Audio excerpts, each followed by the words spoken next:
Good morning, everyone. So welcome to Grant Writing Made Simple. As you know, as I always like to do, I like to make this more of a classroom setting. So we have you set up in pod sections so that you can kind of work with someone else at your table. As more people come in, they'll kind of join the table and see. At your table, you should have a notes sheet so that you can take notes throughout, as well as a pencil, because we like to make sure we can erase, right? And then a comparison chart, which we will talk about when we get to the differences between grants, contracts, sponsorships, and pitch competitions.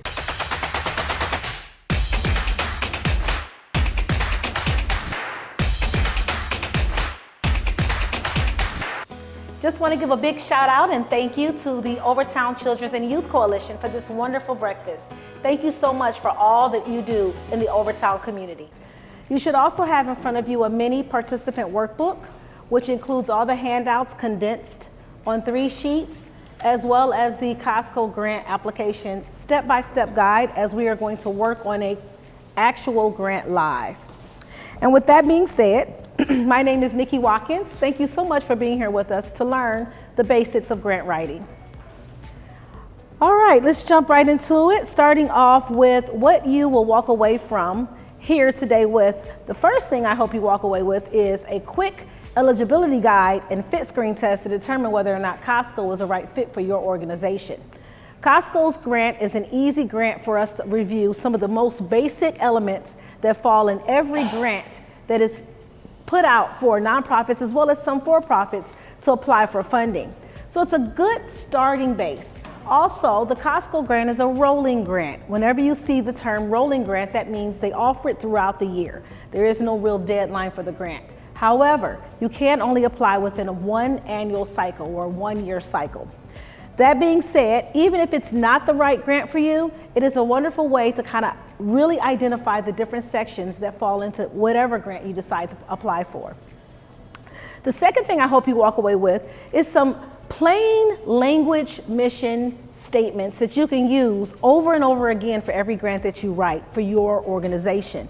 We're going to look at needs assessment, we're going to look at program, alignment, budget, and even some outcomes language that fall around your evaluation and how you measure the impact of what your program offers to the community. If you are a small business, that would be what service or product do you provide to the community and how successful are you at doing that? Is what you're providing necessary? Is it needed? Is it wanted? And if so, how wanted is it? Is it a product that we should be looking at producing more of, or is it something that we should shift when it comes to the quality or the quantity of what we provide our community? The third thing I hope you walk away with is some documents, data, and approvals, some things that you can actually take and use the next time you go to work on another grant. And last but not least, a customized next step plan based on your organization's type and experience. That being said, let's talk about who's in the room. We limited this training to 20 participants intentionally to make sure that we don't have more people than I can actually get around and help with hands-on with your actual grant assistance. So as like I said, people come in, you're partnered in twos so that you're able to work together so that I can provide guidance, but also you can support each other to provide kind of a network. Next, we have a mix of grant experiences. We have some who are first-time applicants and some who have applied for grants before. And of the 7 who have applied before, we've only had 3 or 4 who have been successful. So all of us have something to learn. And even if all 20 individuals had received a grant in the past, it doesn't mean that we're going to get our next grant, right? So we can always learn something to improve our skills. Today, we're going to focus on choosing your path, applying, partnering, and adapting what you have to whatever the grant requirements are. So let's look at how we're going to do this today. We're going to step through kind of whether or not Costco is for you and how to identify funding sources for you. We're going to actually do a real quick eligibility screen. I'm calling this a readiness sprint because we only have 90 minutes together, right? So we don't have a lot of time to go through all the details of how you know, but I will touch on and highlight the most important things to focus on when you're looking at whether or not a grant is a good fit for you. We'll then go to our application language lab because language is everything when you're writing a grant. People don't actually meet you until after the grant has been submitted, and that's only if they decide to do an interview process. Outside of that, the only thing they know of you and your organization is what you put on paper. So we have to make sure our language is concise and it is engaging, and it is also written in a way that compels them to want to grant you funding. Then we're going to look at the budget and some outcomes, and last but not least, do a peer review and talk about some next steps, and I'll answer some questions about how this can apply to future funding opportunities. All right, so grants are just one funding tool. The first thing you see in front of you, just behind your note sheet, is a form that says comparison chart, grants versus contracts versus sponsorships versus pitch competitions. So what are the differences between these 5 different ways that people get money, typically for nonprofits and for-profit organizations? This is the one handout in particular that can apply to either one, depending on the circumstances of what you're looking for, the outcome. So what you'll see on this form here is, first of all, what's the purpose of why someone would even apply for a grant? The first thing for grants, remember, it's an advanced public charitable goal that they're looking at helping you to meet. So they're not looking at what you've done, they're looking at what you're doing. So if there's reason for you to use funding from an organization to advance a mission, then you should look for a grant. If you are looking for a result to be purchased, for instance, a good or a service, then you might want to look at a contract. Contracts sometimes are paid for by outside entities, and then once the full revenue is obtained, whatever you receive in revenue, you pay back to whomever helped to establish the contract. If there was a third party involved, you keep the remainder of the revenue or the overhead or whatever additional revenue that you were able to obtain. Then you have your sponsorships. That comes into play when you need brand visibility or goodwill on the behalf of a sponsor. So, or if you have an organization, let's say for instance Verizon, because they have a grant out, Verizon wants to demonstrate to the community the good that they do, not just taking money so they, to pay for the phone that they have or producing good phones. In that case, they want to get their name out there, that's the brand visibility, and they also want to demonstrate to the community that they are more than just a phone service company, that they also are a community partner. In that case, they are engaging in sponsorships to pay for the cost of programming, pay for the cost of projects, pay for the cost of services so that they can demonstrate that to the community. You don't pay them anything extra, and that way it's kind of like a grant, but your deliverable is that their name and their likeness is attached to whatever you're providing. And last but not least, your pitch competitions. This is best if you just have an idea or some type of quick execution of a project. A pitch competition is literally when you stand up, you're given a time limit, usually about not less than 3 minutes, not more than 10. Very rarely there will be a extensive pitch competition where there may be 15 minutes. That's more research based. But typically you're looking at about 3 to 5 minutes to tell an organization, a bank, or some entity that has money why you should be receive the prize for that competition. And so in that case, it's a quick bet. The only thing about that is there are a lot of people that enter pitch competitions, so the competition is stiff. However, there are people who win those competitions. I'm one of them.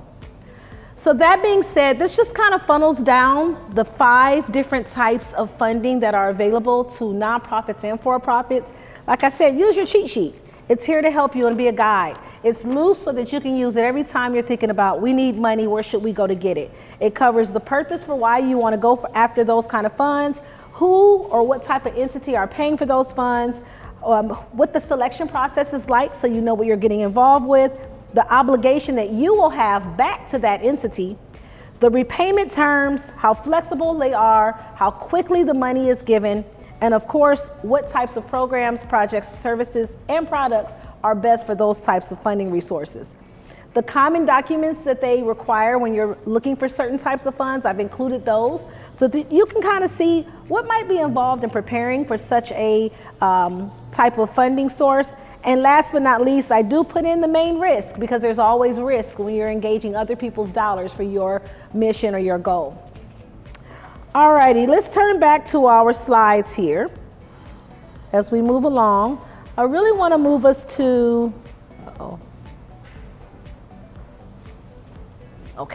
I really want to get us to our live demonstration of the grant. So let's talk about what funders are really reading the grants for. Number one, their goal is, does this project match our priorities? Every funder will tell you exactly what it is that they're looking for, that they want to fund, whether that be children's programs, youth services in general, family services. They want to sponsor or help support products that are going out. There are funders for every type of service, product, even ideological seminars, thought processes. There's people who want to sponsor them, people who are in alignment, that agree and know that what you bring to the table has value. It's your job to help them see that value. It's your job to help them see that you fit what they're looking for. So the number one goal is to make sure that your program, your project matches their priority. The second goal is the problem a real and specific need? Is this something that their money can actually have an impact on? If not, if it's too large of a project and they're not going to really have an impact, they're not going to be likely to want to put their finances behind it. So you want to make sure that you say, not only does this align with what you're looking for, but what you provide for this project can actually make a difference. And then you want to ask, is this work clear and realistic? Yes, it can make a difference, but do I understand how it's going to make a difference? Am I able to communicate to the funder how it's going to make a difference? And is that difference realistic? Is that a pie in the sky dream for, I'm going to spend 2 hours a day for 2 weeks with students and they will be able to go from reading on a first grade level to a sixth grade level? Is that realistic? Probably not. But could you possibly get a child that's right on the end of reading at a first grade level to a second grade level if you spend 2 hours for 2 weeks? That's actually possible if you can demonstrate with scientifically based evidence how it's been done before. The fourth question that funders really read for is, can this team deliver? And this is where your expertise is important. They want to know, do you have the capacity, not just the knowledge base, but the hands involved to actually deliver on what you're promising? And last but not least, do the dollars match the measurable results? For what you say the outcome is going to be, will the money we give you actually help you produce that? And sometimes it takes, more than just the funds from that funder. You may say, well, we're going to ask for a $40,000 project. We're going to get $10,000 from AT&T. We're going to get $10,000 from Verizon, and we're asking you for the remaining $20,000. In that case, the dollars could easily match because you're only asking them for 50% of the project. So you only need them to match 50% of the measured results. All right, so I want to move us along to Costco because it's a wonderful way to give us a hands-on example. So I want to give you Costco at a glance. You'll notice in front of you, you'll have a sheet that says Costco grant application step by step. The very top of this talks about start here. Is Costco the right application for you? There's a couple things to know. First of all, you have to be a nonprofit to apply for Costco funds. You have to have your 501c3 in advance. The second thing is the focus for their grants revolve around 4 very broad issues. And when I say very broad, I mean broad. It can be, number one, children in a multitude of ways, if it's going to benefit children in some way. Number 2, education. Again, very broad. As long as it's benefiting education in multiple ways, they can bring it back to that, then they will support it. Health, is it somehow advancing health and wellness in the community? And last but not least, human services. Now, sometimes people get health and human services mixed up because they're like, isn't health and wellness a human service type of goal, project, fall in the same arena? Not necessarily. Think of health from a more medical perspective. Think of human services from a more social service perspective, okay? So we're looking at social science versus physical science. They only provide monetary support. They do not provide hands by way of a team. There are organizations that do that. They will provide funding and they'll also provide hands to help with the project. Those are really good for, and I'll talk a little bit more about organizations that do that, but those are good for one-time big projects or walkathons if you're trying to raise money and you need hands for volunteers. It's great to reach out to organizations that will send a team in addition to dollars to help. As I mentioned before, they do a rolling review, 1 request per year, and in order to prepare, you must have a cover letter, which I've already prepared for you, kind of a draft, so you have something to start with. Make sure you include your W-9, any of your organization and program budgets, your impact report if you've already received money from them. If you haven't, you don't need that. You just need the first 4 items that we talked about. So it's a very simple grant, a great way to start. All right, pathway to decision. So let's look at your participant workbook and handouts. It's the first sheet that you see. Welcome. Come in and just have a seat in front of any of the handouts there. So the way this workbook works, typically when you have a workbook, you have a whole bunch of pages all together, right? Well, when you're writing a grant, you better believe you're going to have a lot of pages that you're going to be looking at, regardless if that's electronically or if you're like me, you like to print it out and actually physically see what you're working with. So I tried to condense it for you. What you have is all of your workbook pages put together. They're labeled handout 1, 2, 3, all the way until the very last page where you have your handout number 8. So you can just kind of follow along with me. The easiest way to use this is to kind of write in plain language what I'm saying, and when we get to the end, if you have questions, I'm happy to answer them and further explain for you. So that's why you have your note sheet in front of you, to kind of help you remember those questions as they come along. This first handout is to kind of help you. It's your participant pathway triage, I call it. 3-way step. The first thing is looking at your situation, looking at how it can be used today, and what the best next step is for you. So if you are a nonprofit, today you want to actually start a Costco ready draft and identify whatever missing documents you have that you can add in so that you can actually apply for your Costco grant within the next 2 to 3 weeks. And I'll show you a timeline later as to how I came up with that 3-week estimate. Once you're done with that, you want to have it reviewed by someone outside of yourself just to make sure you catch any errors, and you just wait. It takes about 3 months for them to get back with you. I'll talk you through exactly what that process looks like. They have a review team, but they're constantly giving funds all the time. So once you've applied for your one, if you did not get it the first time, you can apply again. Once you do get those funds, you have to wait an entire year and you can apply again for funding. There's some people that get funding from Costco on a regular annual basis, and there's some that every once in a while when they need it. And then there's many like you who didn't even know that Costco gives funding away. If you are a nonprofit, but Costco is not a good fit for you, you can still use this process to practice the process and strengthen your boilerplate language. Now, what is boilerplate language? That's actually a legal term. It means when you have a standard form where you're only changing a few things in it, you can use it over and over again. It becomes a boilerplate for you, okay? Same thing with grant writing. If you're going to be writing grants for a nonprofit, you don't need to rewrite everything in that grant every single time. Once you've written your first 5, and it takes about 5, I know that sounds like a lot, but believe it or not, it goes quick. Once you've written your first 5 grants, it becomes much easier because you'll have a plethora of different language to pull from.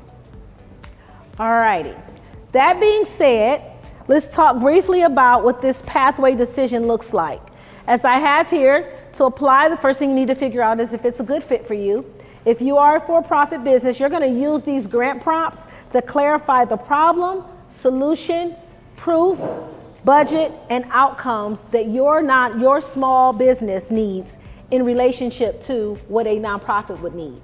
If a nonprofit is run like a business, it's going to be much more successful than one that's run like a social service institution, because there's going to be accountability, there's going to be better structures in place, and you're going to be looking at the bottom line. Yes, nonprofits have bottom lines as well.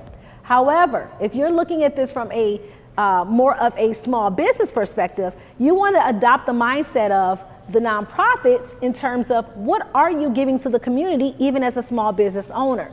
So it's important for both to work together, which again is why you're partnered at different tables together. And last but not least, if you have both a for-profit and nonprofit, this is really going to be helpful for you because you'll be able to see how both of them overlap. All right, let's go to the next one where it says adapt using the same language for sponsorships, contracts, pitches, or other funders.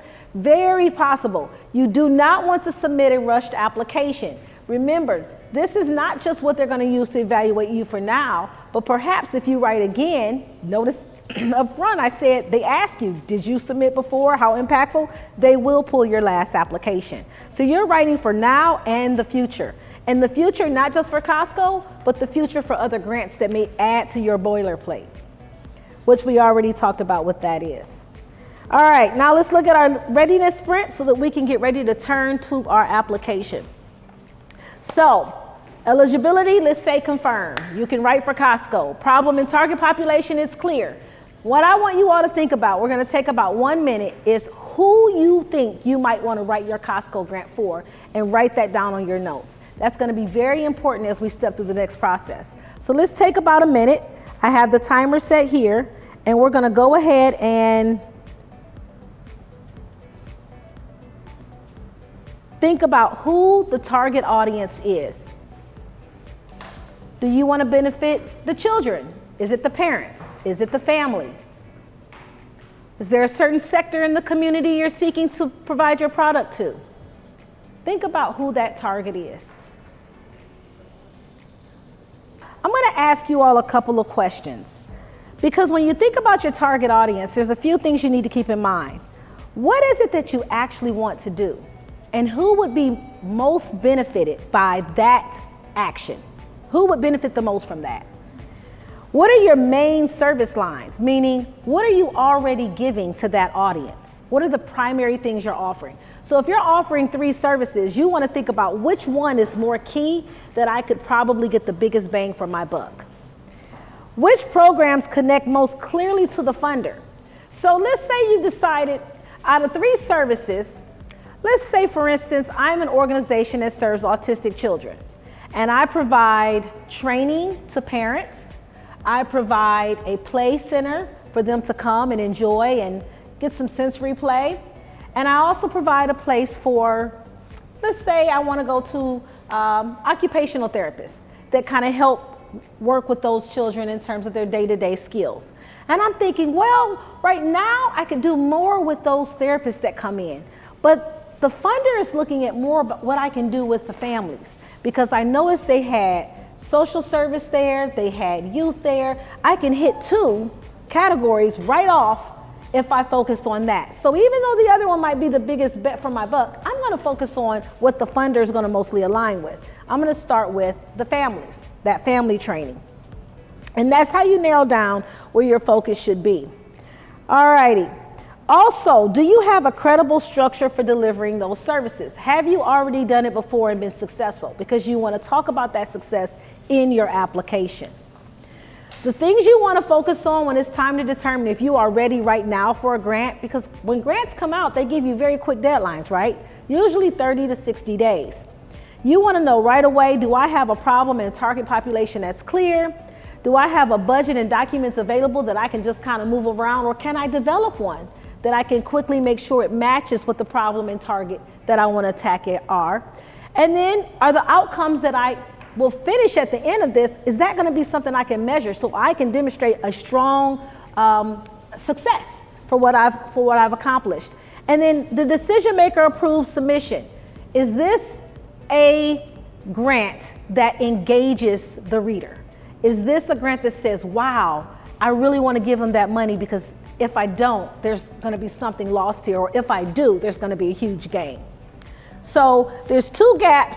You have the owner and the due date. Who's supposed to be doing what by when to make sure your grant gets submitted on time? Usually it's 1 or 2 individuals. If it's 1 person and you're doing it all, then you don't have to worry about the gap. But if you have a team working on it, you want to make sure you set very tight deadlines. It's very easy when you're working on a team for a grant to lose track of time and be right up against when that grant's due. And there's nothing worse than waiting to the last line when all the glitches happen when you're submitting a grant. All right, so let's talk a little bit about the sections in the grant, and then I want to pull the grant up for us. So we're almost there. When we talk about mission, need, solution, and alignment, the mission is who you're serving, where you serve them, and how you serve them. People often think of a mission statement as, oh, what is the goal I want to achieve? A mission statement is more than that. It's saying, why are we driving toward this type of work? What drives us to a certain outcome or vision? The mission is what we want. The vision is how we want to, what it looks like, okay? I often describe this as a house. Let's say, for instance, your mission is to create generational wealth. Well, we know home ownership is a great way to do that. The vision might be actually seeing homes throughout your family. That's the vision. But the mission is to secure the first home so that you can create that vision. The need or the problem in that same example would be to have more generational wealth, to have money that turns over, some money that's available even if you have to, mortgage it for an extra loan, so that your family is able to do some additional things.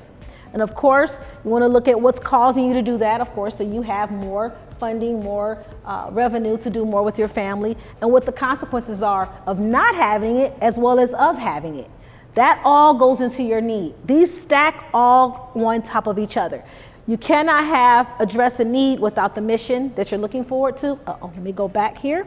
And you cannot have a solution unless you've addressed the mission and the need. So your solution is simply, what are the activities that we're doing? What are the outputs? Outputs and outcomes differ. Outputs are, if I'm helping children learn how to read, the output is every day we're going and we're actually sitting down with them, the output of work that I'm putting in with that child to learn how to read. We're reading 20 paragraphs or 20 sentences. That's the output. The outcome is, as a result of doing that output, what is happening? Now they're reading a little bit faster. Now their comprehension has gotten better. That's the outcome. You will see that on almost every grant application. What is the output? Meaning, what are you putting out to accomplish the goal? What is the outcome? What comes out of what you've done to accomplish that goal? And then who was involved? That's your partners. Partners are not just the people who are giving you funding. Partners are everyone involved. Think of partners like stakeholders, okay? Your stakeholder is a parent if you're dealing with children. Automatic partner. You cannot get the child to do something unless you have that parent or that guardian or that caretaker support. So when you see the word partner, think of who has a stake in this claim. And lastly, alignment. Why this is a fit, again, for the funder. Notice I started with that. You'll see that as a theme throughout. At the end of the day, if you're asking for their money, they want to know how this aligns with what they pay for. Okay.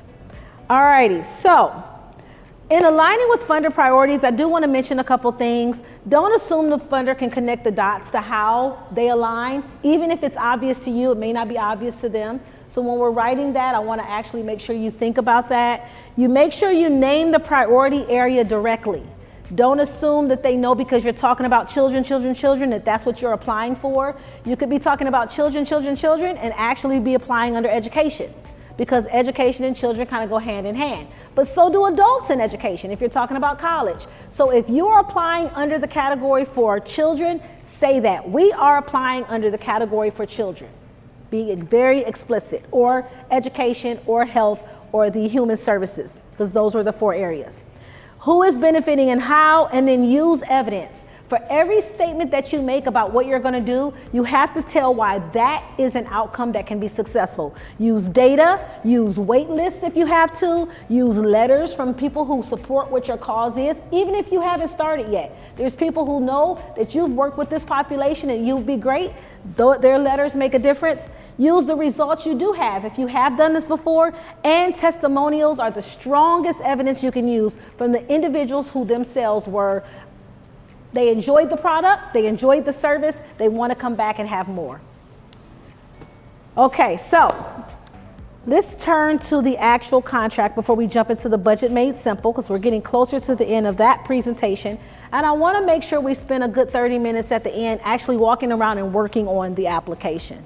So, let's see. Application is here. This is the actual Costco wholesale grant application. Couple things about the application that I want to point out to you. Scroll down. I'm going to use this. It's much easier. Okay, so first things first, I talked about the focus areas, supporting children, education, health, and human services in the community where they do business. Now, if you're scanning this application quickly, you could easily miss that. But that's one of the most important parts of the application, because that's what you're writing to, right? So you really have to take your time and read what it is that the application is asking for. Then they tell you to review all the statements, of course, read the full application, and then they're going to tell you what they oversee and what they provide and what you need to provide to them. Those first 5 things that I mentioned to you, and you have all of this right in front of you, so it shouldn't be difficult. Where it says the Costco grant application, step by step, I've literally outlined it all for you. So when we walk through it together, even if you don't have your laptop, you can still work on the paper version. Now, you will have an opportunity as you're going through this application to save it and to print it, which is unique. A lot of funders are no longer allowing people to do that. You have to fill it in and then you submit. So I always tell people, work from a Word document. It'll be a lot easier to copy and paste into the application. You have a good, sometimes they give you 30 minutes, sometimes it's an hour or so. As long as you have some movement on there, it'll stay on the screen. You can paste your answers in there and you're done. But if you're working on it continuously and you have it up and you pass whatever that timeline is, you'll have to start all over. So start with a Word document. These are all the things they do not fund, okay? There is a long list. When you are a nonprofit organization, you cannot use most grant funding for anything involving political work, so you'll see a lot of that. Anything involving funding where their money is going to generate other money. You cannot, that's where you want to use a sponsorship. You cannot use their funds for government work that otherwise would be paid for by the government, because if the government's going to pay for it, why would they give you money for it? They want to give people funding for what they can't go to other people for. So I'm going to run through these real fast, but you have them. And also when you go to the application, they're listed here. But the first ones that I talked about, crowdfunding, GoFundMe, capital campaigns, travel expenses, political organizations, religious, same things that I talked about in the beginning. Things that are more geared toward your own personal beliefs, that advance your own ideology, they're not going to support those. Even salaries or staff training. There are grants that do cover salaries and staff training, but they want to fund projects and programs, okay? They don't want to fund the operation of what you do. They want to fund what you actually do. Over here, what I skipped over were loans, research studies. Some of these are pretty self-explanatory. Obviously, animal-related studies would be similar to research studies. Merchandise for fundraising, which goes to fundraising in general, symposiums, conferences, but they will do walkathons if it's going to provide awareness for a certain issue. And then deficit funding, they won't pay your loans back for you. Awards, monuments, and memorials that are geared towards specific individuals, they will not. But they will support, again, awareness around the issue that may have an award or a memorial element to it. They'll support the project or program side of it, okay? So once you click off that you confirm that, and you'll see I have red boxes because I actually went through and I have 2 applications that I've completed, so that as I'm working through with you all, I can give you real actual examples that I can pull up so you can see. But you'll put the very first page is just your basic information, all of your name, your address, and all of that. And I'm going to show you here at the top how you can move through the application. The nice thing about Costco's application, like I said in the beginning, you don't have to worry about it timing out. So you can set it up, you can work on it at your leisure and go back and not worry about having to start over. The sections at the top here are for the 5, really there's 6 tabs here, but there's really 5 working tabs. The last one is just your final sign off and check off. So this one here is very simple. One question, where are you applying? We're in the southeast corner here, you can see purple. So you would simply just click on Southeast region, you're done with that section. This is why I said Costco's grant is an easy one for us to use for a beginner training. The third section here, again, they want your contact information. This is a little different because this is the person that's going to be held accountable specifically for the grant. So they want to know more about what role you have and if you've previously applied for funding. We'll go back to the next one. And the next 2 are where I'm really going to have to provide some guidance, which is why we paused. So this 4th section here is your financial. So I want to take some time to talk a little bit about the budget, the name of your project or program that you're asking for funding for, how much are you asking for. Now let me tell you, when it comes to the amount for Costco, they will provide up to 10% of the total amount of what your organization generates. So let's say your organization generates $100,000 a year. They will provide you up to $10,000. If you're at $500,000, $500,000, they'll provide you with up to $50,000. That's the max ceiling, okay? They want to make sure whatever they provide, that they're not funding your whole organization for this project or program, okay? So just be aware of that. And again, let's say you're small and you say, I just want to go right now for, $50,000. Let's say right now I can show on paper our budget is $200,000. That means that I can go for up to $20,000 because I have a solid budget for $200,000, right? Well, maybe you want to go for $10,000 instead because it's your first time, to be modest and demonstrate that you want to have some type of, fiscal responsibility. And then the next time you go within another year, you increase that. I always encourage people to start small and gradually go larger on your request. all of your organizational information regarding your current budget, your past budget, the percentage of how much is being allocated to overhead for your organization, your top donors and how much they give right now, so they know, are we the only people giving? If so, when you give your statement in the next section, you can tell why, but if not, you put whomever is there already giving. And then your sources of income for your budget. So I'm going to talk about this first section and then we'll switch to budget on the PowerPoint again so I can talk a little bit about the second. The budget section of a grant application is usually the most confusing section because there's so many numbers, there's so many things being asked, people kind of try to figure out what are they really wanting to get at. So this first section regarding funding, the way they separate their funding budget or their budget sheet is by who's giving you what. They want to know what percentage of the money you get from the government and what amount does that percentage represent is the percentage of your total budget. So let's say you're getting 10% of all your money. I'm going to stick with the $200,000 because that was the last example I gave. If 10% of that money is coming from the government, which is no big deal, they don't care where the money is coming from. They just want to know what the breakdown is, right? That means $20,000 is the amount, and that would be 10% here. So you have 90% that you still have to account for and tell them where the other 90% is coming from. Let's say, for instance, you sell t-shirts for your organization, and that comes in as earned income, which as a nonprofit, you are allowed to get earned income. I did a whole training about this, about how nonprofits can actually generate its own income. You're not limited when it comes to the ability to do it. You're limited in the amount that you can raise. So let's say, for instance, you get about 5%, about $10,000 is coming in from t-shirts, and the kids put together a nice little booklet that they made with their pictures, and it's really doing well. You're selling that in museums, but it brings about $10,000 a year. That's 5% percentage, $10,000. Now you're at $85,000. Let's say you have some really wonderful donors, individuals who give money for your project. It's about 25% of your budget. That means $50,000 is coming in on an annual basis each year from different donors. That represents your 25%. So now 25 plus 5 plus 10, you're at how much? 40%. So now you have to show the additional 60%. Everyone see how this goes? Any questions? Yes.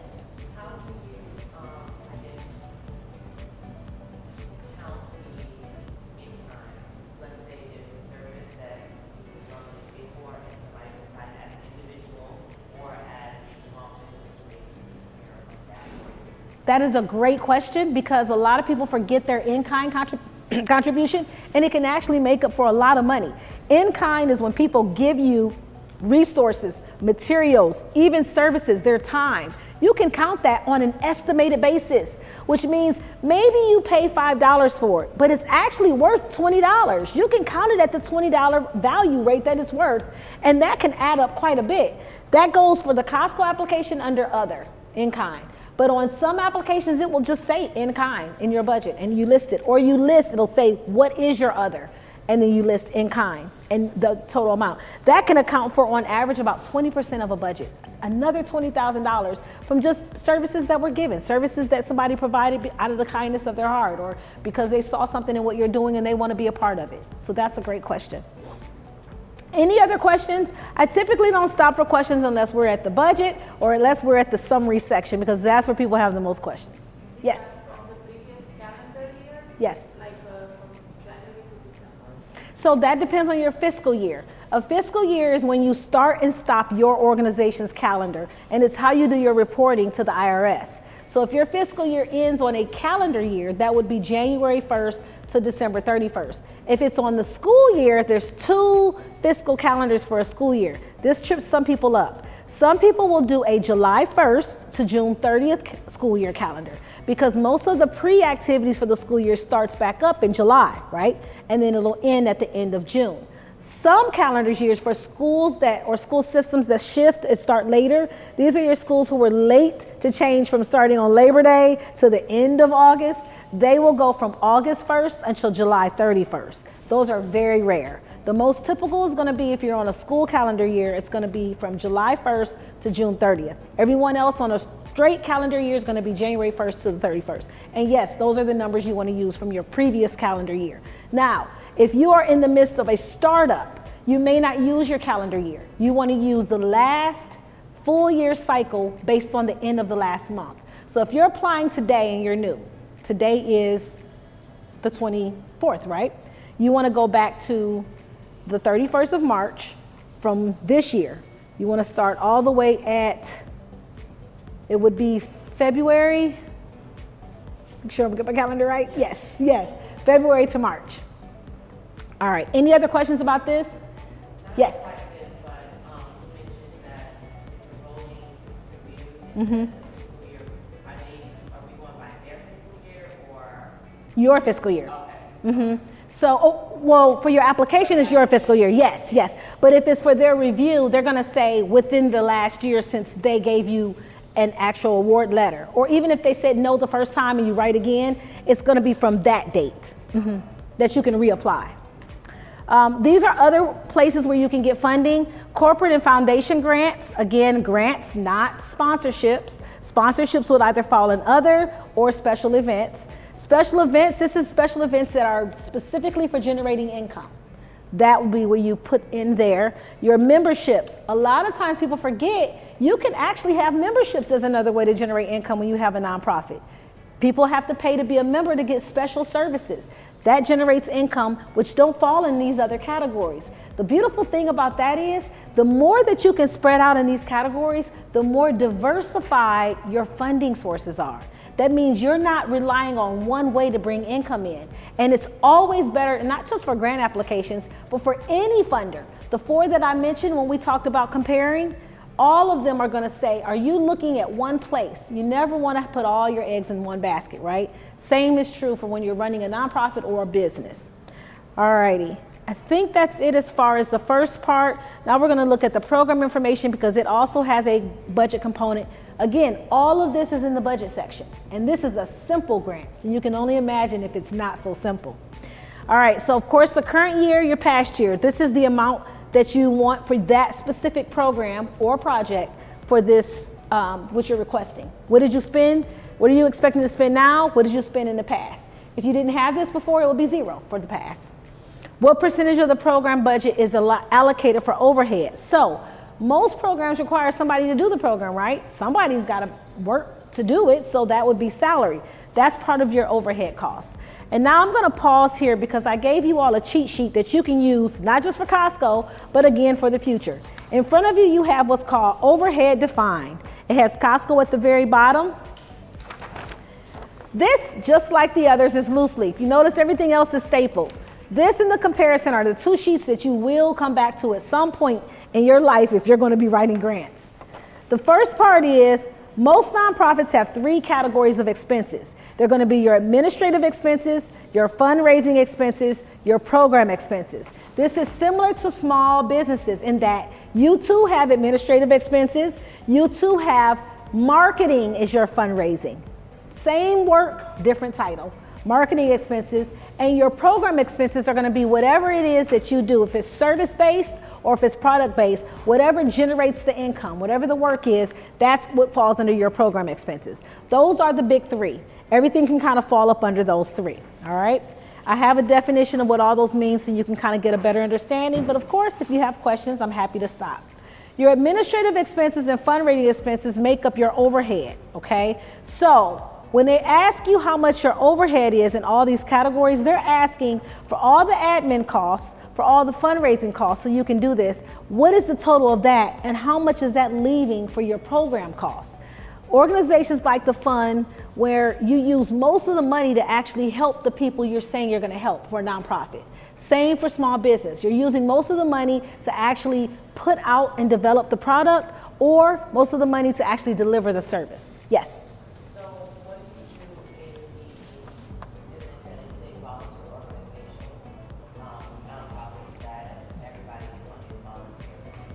Mm-hmm. That's a great question, and it kind of goes to your in-kind. It's similar, but it's not called in-kind because it's volunteer in general. What they're going to look at, what would the estimated cost of this individual be? So if you had to hire this person, what's the fair market rate? You cannot just pull that out of anywhere. You actually have to go to the Department of Labor and look up what this title would be for this work if it was non-voluntary, and what the cost, and they give you a range. And you look for your region. The range in Florida can be low in some industries because the pay is low for a lot of jobs, but it can also be higher because of the cost of living in other industries. So for Florida, I always tell people, go to the Department of Labor site because you do need to know it's going to be a little more random. If you're in New York, it's going to be on the high end every time. If you're in California, it's going to be the high end every time. In the Midwest, it may be a little lower. So go and look at the DOL site to find that out. That was a great question. Any other questions? Hold on to this, because in the future when you're working, you're like, okay, which one of these administrative, what are some examples? Here is listed every example that you could think of, especially for a nonprofit, of administrative expenses. From your rent on down to your housekeeping and everything in between, what's all the back office activity that runs the business. Now, when you're thinking about it on your own, you could probably come up with most of these, but who wants to leave out something that might generate some income? Especially if you're writing a capacity grant, which is different than Costco, but it's going to be another training that I do. Capacity grants are very difficult to come by, but when you get them, boy, you want to grab them. They're for higher amounts of money, and they come often with no strings attached, meaning you can use it for whatever need you have. And since they're more difficult to get, most people use them for your overhead because you can cover those in advance and not have to worry about them so much, and then budget as you go to cover those expenses as they're going to come up later, okay? And you don't want to leave any of those out if you're going to apply for capacity building funds. Last but not least, I have some examples of fundraising expenses that are provided there so that you kind of have an example of some of the, when you're generating funds as a nonprofit, that would also go into that category. Then they ask how much of that has already been secured, and then what are the sources of those. You can add as many as you need to, down to 10. And then that's it for your budget section. Now, I'm going to go over a couple more things on the PowerPoint because the budget of a grant can be a little tricky. And even though this has simplified it greatly, I want to make sure that you all are aware of what goes into a budget, not just for a simple one, but also for more complex, so that you know where to go for some support if you need it. So we're going to go back to the PowerPoint and from current slide. All right. So notice I titled this Budget Made Simple based on Costco, but I want to talk about how this would apply for other grants. You want to start with the total program budget first. So you want to add up all the expenses that you think you might have for your program before you start divvying out what goes where or what comes from who, okay? Then you want to list all your direct program costs first, because that's what a funder is going to pay for. All the direct costs, meaning what goes directly to the entity or the group that you are supporting with your nonprofit. Show other secured or pending funds that are coming in, even if you haven't received them. If you applied for another grant, the possibility that you could have more money looks great. So it doesn't matter if you've received it or not. That's not in your control. You've submitted it. As long as it's been submitted, you can count it as pending funds. Keep your request conservative and within the guidance. Remember, I talked about you might be able to ask for 20,000, but go for 10, because a conservative request shows greater fiscal responsibility. And lastly, make your narrative match the budget. The narrative is your justification for the budget. So the budget is the numbers. Your narrative is your explanation. That's the easiest way to help you understand. The budget is the numbers that you list. The narrative is your explanation of what those numbers mean. All right? Let's go to the next. Outcomes beyond satisfaction. Now, this goes a little bit to our executive summary, which is on the next page of the grant. What I told you is the two big sections. So I'm going to talk about it here a little bit because we're just about at the end of the slide, and I want to make sure we have time to go walk through it.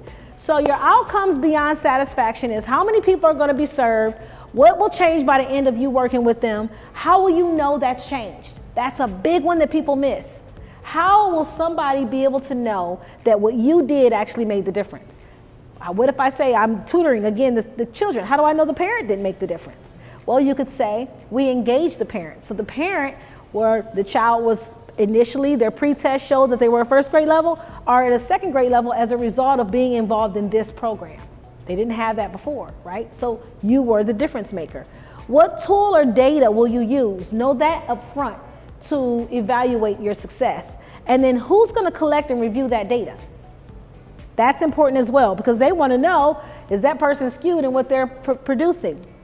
So we're going to draft these 4 fields together. So I want to pull out your Costco grant application step-by-step sheet. And we're going to go back to our, I think I went to the, every time, Nikki, really? Thank you. Alrighty. So we're going to go back to the application, and these are the 4 big questions. The first one is the executive summary. Summarize the mission and the purpose of the organization. Now, there they tell you 1 to 2 paragraphs. That's actually kind of nice because some of them will give you character limits. Character limits include spaces.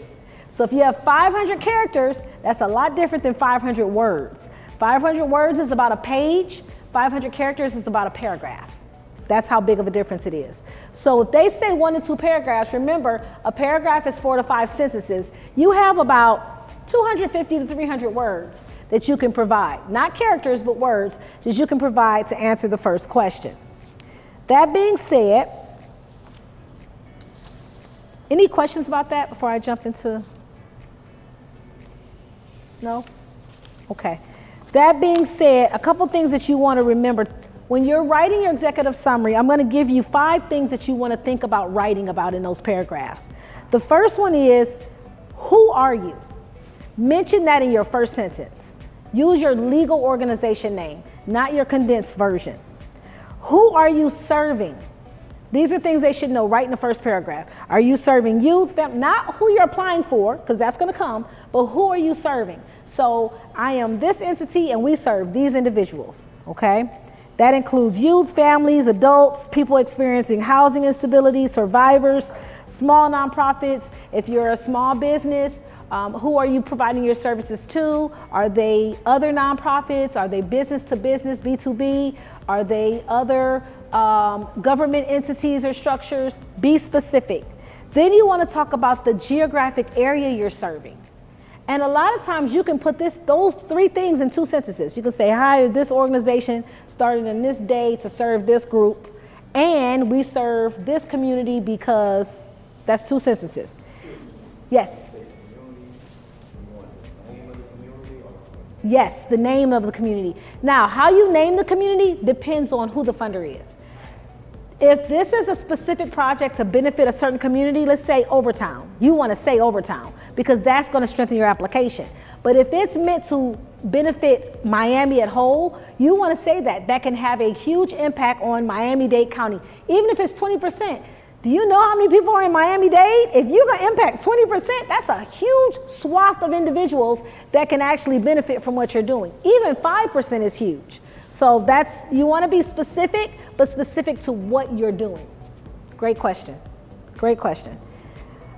You also want to write about the core purpose and community benefit, same for small businesses.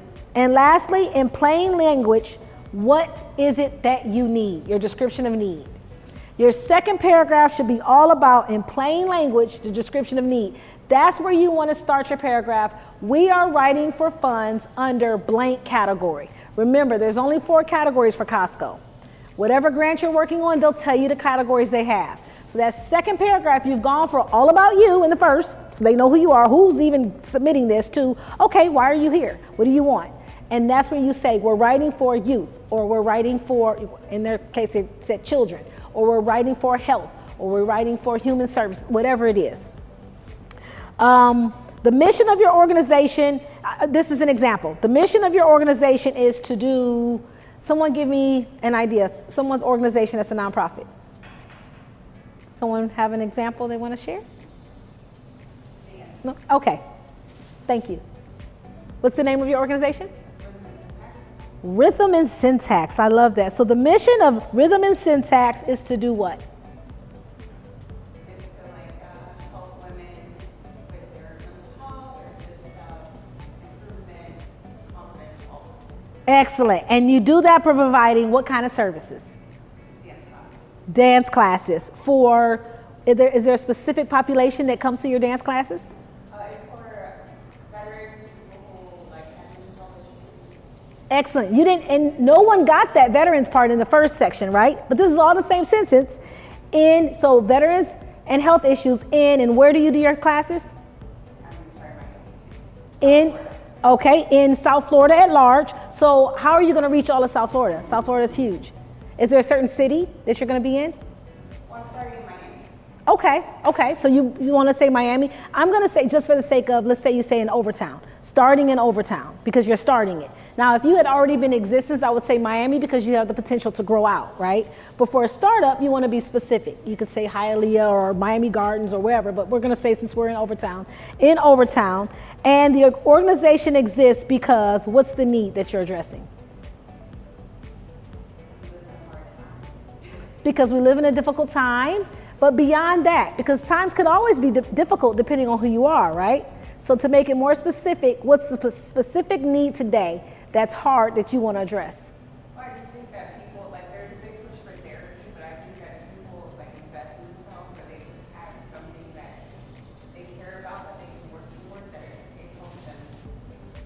So you're providing options. There's not just one way to do therapy. Dance is a form of therapy.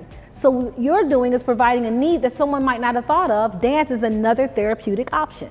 So that's the need that you're addressing. To address that option is to help with the issues that you mentioned. That could be plentiful, but it's to provide options. And then your work helps your participants benefit in what way?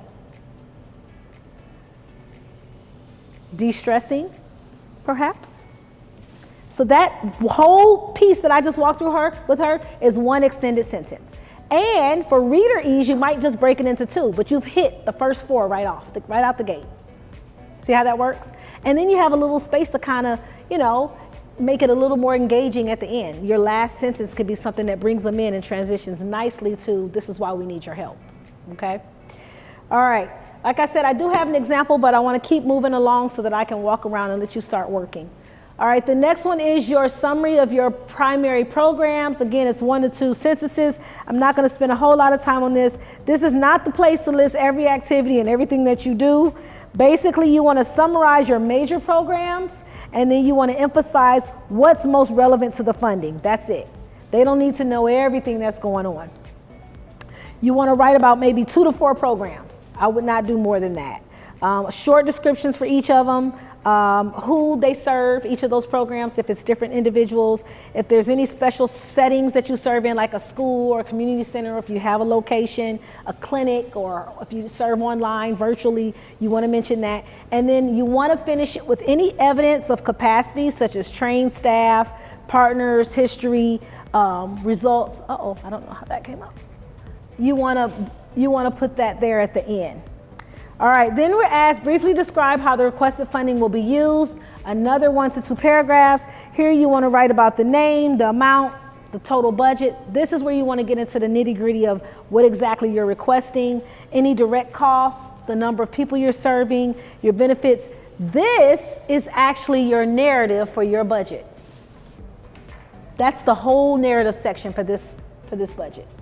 And then the last one is, how will you determine if you've accomplished the goal, your intended purpose that you set out to accomplish, other than just a satisfaction survey? Because most people say that. So Costco says, we don't want to hear about satisfaction. How else will you know you reached your goal? And here you're going to write about the number of people you served, the number of people who actually completed your program or attended, any attendance or dosages or sessions, or how many times they came. You also want to talk about the knowledge or skill that was required. Pre and post are good for this. That's different than a satisfaction survey. You can use any kind of behavioral or service outcomes if you're doing something along the lines of mental health, as you mentioned here. And lastly, any data tools, like sign-in sheets are data tools, just so you know. People come to utilize your services, just have them sign in. That's a data sheet. And then, of course, case notes, referral logs, if it's more along the lines of health or human services, budget records, follow-up calls, all of those are also data sources. All right, with that being said, you would upload the cover letter and the W-9. I gave you a sample cover letter. If you look at the handouts, the participant workbook and handouts, I gave you, is it there? Thought I put it there. I can send you all a cover letter if I put one together for you all. So I'll make sure I send that over to you. So you have that, and you'll be done with the application. You can skip on down to the section here. How can they learn more about your organization? This is optional. Just like, are there any volunteer opportunities for employees who want to help out? That's optional. And if you're affiliated, if Costco's affiliated with your organization in other ways, that's optional. If you don't put anything there as you see not required, you will not be penalized. This is just information to help them figure out if they should be more engaged or could be more engaged, and that's it. When you hit the next, the last section is simply just your sign off, as I mentioned. So you have here where it says you're almost done. All of the legal jargon of what you're agreeing to by submitting the application. You check off, yep, I agree, and submit. Done. One of the easiest grant applications you'll find. You will be very hard pressed to find one more simpler than this. All right, so we do have some time. I want to give you a moment to actually go through and walk around and help you with your application. Live, we are at here just before. Okay, once you finish, you're going to kind of, I guess, we have enough to have two and two, to look over each other's application if you want, if you're comfortable with that. And with that being said, if you spend the time that it takes on the application, what you pour in is what you should get out. It takes about 1 to 3 days to kind of gather anything that's missing, especially like if you need to work with another person to get materials. If it's just you, 1 day is fine. The same day you can gather everything together. You want to take time to revise your narrative and your budget. The same day that you write it is not the same day you want to submit it. Fresh eyes are so important. You'll be surprised how you catch things. If you stare at the long enough, THE starts to make you wonder if it's THE. Then you give yourself a couple weeks to collect your data, your letters and approval. Of course, letters take time because you rely on other people to provide them for you. And then your final review and edits, it can take up to a week if you have a team doing a review for you. If not, that's 21 days. That's the 3 weeks I talked about. All right. And then, of course, you want to submit, maybe partner with someone else and see what they're doing so that you can work on a second one in another year or plan for what you're going to do next time, or use this as a, catalyst to do something else. And then, of course, look at alternative funding. And that's it. Thank you so much for joining me. I want to switch gears so that I can start working with you all on your applications. If you want to turn to the 2 handouts that I provided to walk you through, we covered pretty much everything in your workbook/handout and in your Costco grant application step by step. This will walk you directly through the application process. So I'm here to walk around. I want you to start working through it, writing, using those pencils, and coming up with ideas. I also have a couple of the applications I've done before with me, so if you need an example, I can give you a real example.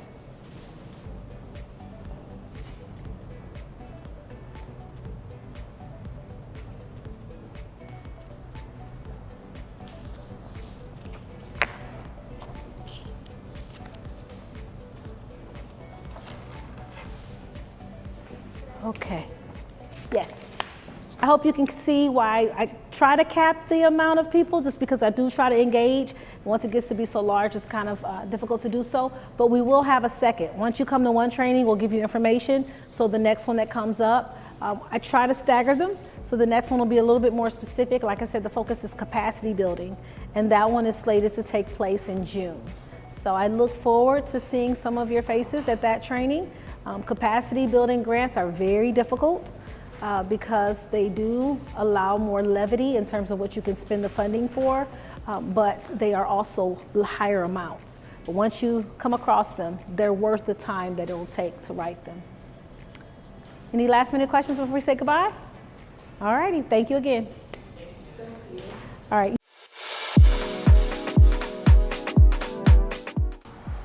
Hello, my name is Greg and my wife, Singh.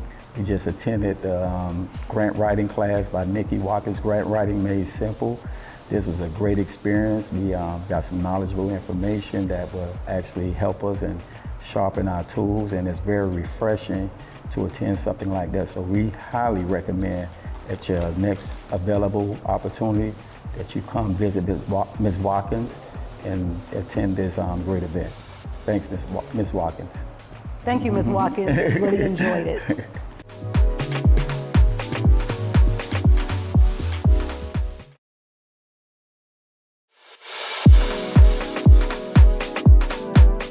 So the workshop today was really good. I learned a lot. I think the pace of the workshop was really, it was nice. It was perfect.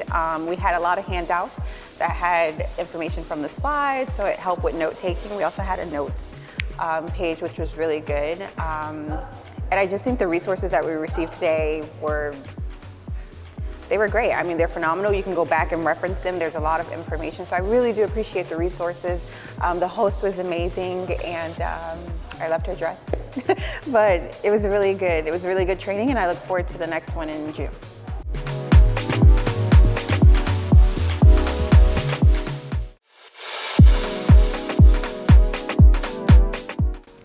Hello everyone, my name is Mishar. We just wrapped up here at the Grant Writing Made Simple event with Nikki Watkins. I learned so much about grant writing and got some practical tools to use in the future. Definitely recommend that you come out for the next one. I think you'll learn a lot.